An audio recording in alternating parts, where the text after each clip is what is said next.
All right, well, here we are. We're going to start with Gibson USA brand, and Caesar is going to basically walk us through these beautiful instruments. Great. So like we just talked about, we brought our classics back, and here we have a new Les Paul standard.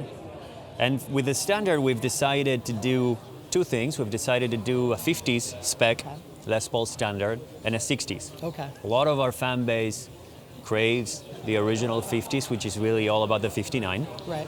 But there's a lot of fans out there that like more of the 60s, spec. So, and that's mostly due to the neck shape.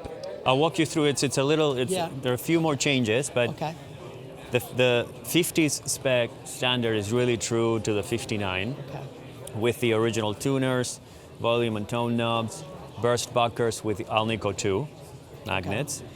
On all of our classics, we have the audio taper 500K pods with orange drop capacitor, so original spec. That's great. And then with the 50s, and so by the way, so these are a couple of the color schemes that we have going on for the 50 spec, as well as a P90s version of the standard. And then we move on to the 60 spec, and to your question about what are the differences. Yes, the main difference is the slim taper neck that we did in the late 60s.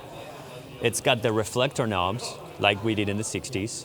It's got the Grovers like we did in the 60s. That's great. And then on the electronics, it's got the burst buckers with the Alnico 5 magnets. Interesting, okay. Which is what we did in the 60s. Yep.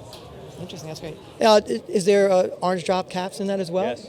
All of our classics have orange drop caps.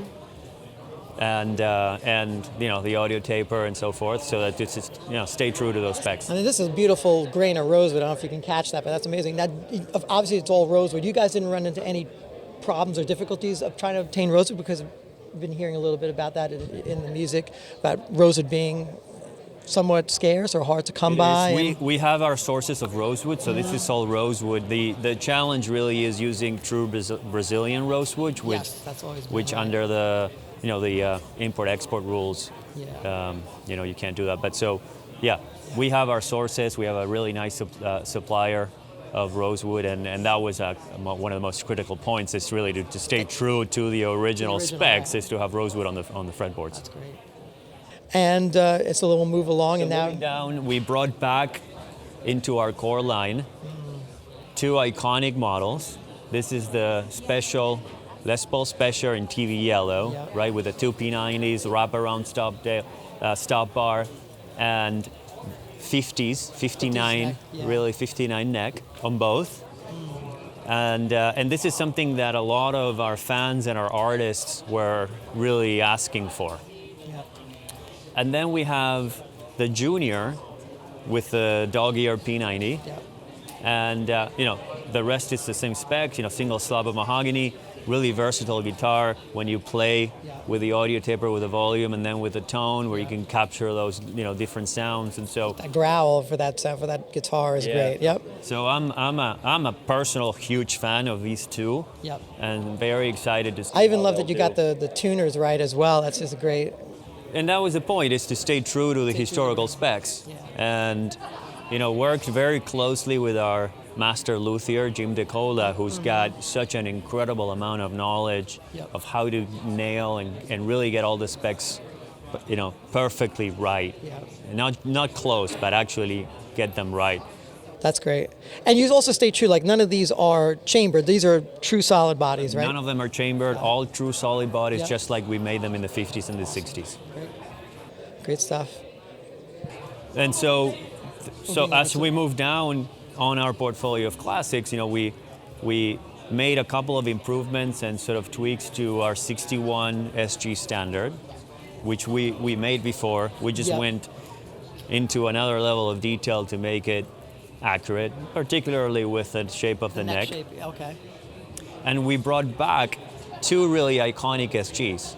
I know you're smiling. Yeah, I mean, I'm looking. This is like Angus Young right over here. Exactly. It's very cool. So I like that reaction, because I'm hoping that that's going to be all of your reactions is the same. For me, my initial reaction is what I'm witnessing is I'm looking at guitars as they appeared back in the 50s and the 60s when they first, without any of the wear and tear. So what I'm seeing is like, wow, it seems to me that you guys got this right. Like the whole, You're right. The whole vibe of the guitar. No, you just nailed it. The objective was to say, what would the guitar have looked like back in the shop. 50s? Yeah, it's amazing. So hopefully so these two are also such iconic models, and so we brought back into the core line, not just as a limited run. Right. We brought back the Maestro Vibrola SG61 and the Sideways Vibrola SG61. Fantastic. Now, does it come in different colors, or is it pretty much the vintage chair, or you did something different with that? Well, as far as color scheme? In these two particular models is the vintage cherry. Vintage cherry, got it, okay. In the standard SG, it'll come in other colors as well. I got it. Great. And then moving down, we've done the same thing with the SG Special and the Junior with a single dog ear P90. Similar to the concept that we did with the Les Paul Special and the Junior, we brought back the Special SG and the Junior with a single dog ear. I love it. I love those guitars. It's amazing. And the Pale and Blue being such an iconic, back in the day, custom color that we wanted to put it into the core line. Yeah. Now, as you said, when you call it the core line, obviously it's Gibson USA. Yeah. Do you designate it as the core line, or is it just Gibson USA over here? Well, we're really talking about Gibson. And when we talk about Epiphone, we're going to talk about Epiphone. And we really see ourselves as one company now. Got it. I know that wasn't the case in the past, and you have experience with that. Sure. So we really see ourselves as one company. And so when I talk about the core line, I really talk about Gibson's core line.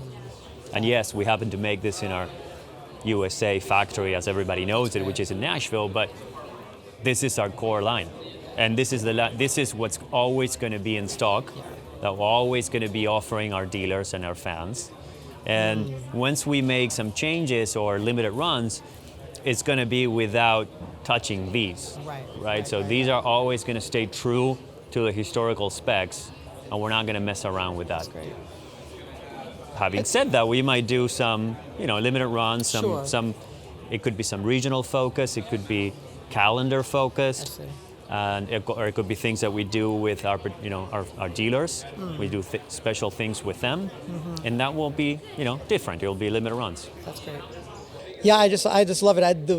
Of course, the one thing I love is that you have simplified it, and it's no longer like having to find, what is it part of? It's just, if you want that, it's there. Correct. Another thing we're not doing again is putting model years. We're not selling cars. Right. When people talk about being sustainable, we build guitars. The level of craftsmanship that goes into our guitars is meant to last forever. Right. And so there's no need to put a model year. This is not going to change. So we've dropped model years. As you can see, we fixed our portfolio of classics. We fixed nomenclature. We're not. I think in the past we might have confused the fan. Well, there was always that. Yeah, I always felt they kind of had a dig. And when you're looking at one particular model, you find there's many different models, and when I'm looking for my particular model, it's right here. Yeah. It's exactly what I'm looking for, and I like that. Yeah. Awesome. So how about we move and I show you some of our contemporary line? Sure, that's great.